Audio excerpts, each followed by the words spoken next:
Guys, pumasa pala tayo kay Mubit. Bale, ito yung unang biyahe natin kay Mubit. Bale, subukan lang natin kasi uwi kami ng isla today. Kaya bibiyahe ako ng isa or dalawa lang. Try natin kung maganda bang bumiyahe kay Mubit at yung kilometers, kung worth it ba, kung mas worth it ba siya kay Lalamove.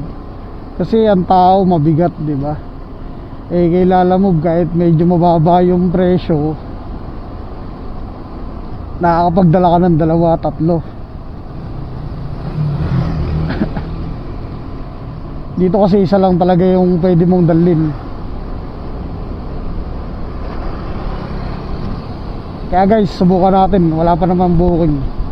Bali, ang unang gagawin natin, papagas muna tayo. Sige guys, update ko na lang kayo kapag meron na tayong first booking.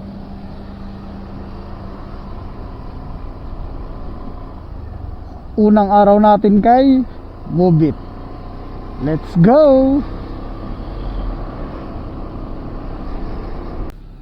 Guys, bali isang biyahe lang tayo kasi umuulan, no? Uwi pa tayo ng Binangonan. Ay upload ko na lang to pagka tapos na i-drop ko na si ate. Sige guys, salamat. Ito yung unang biyahe natin.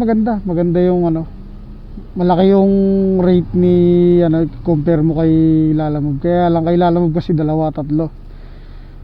Compare mo dito isa lang, 186 9.9 kilometers. Medyo malayo-layo din, pero kung tutusin malapit lang talaga, kaya lang sobrang traffic. Sige guys, update ko na lang kayo. Maraming salamat. By the way, ako si Mon, at your service. Peace out.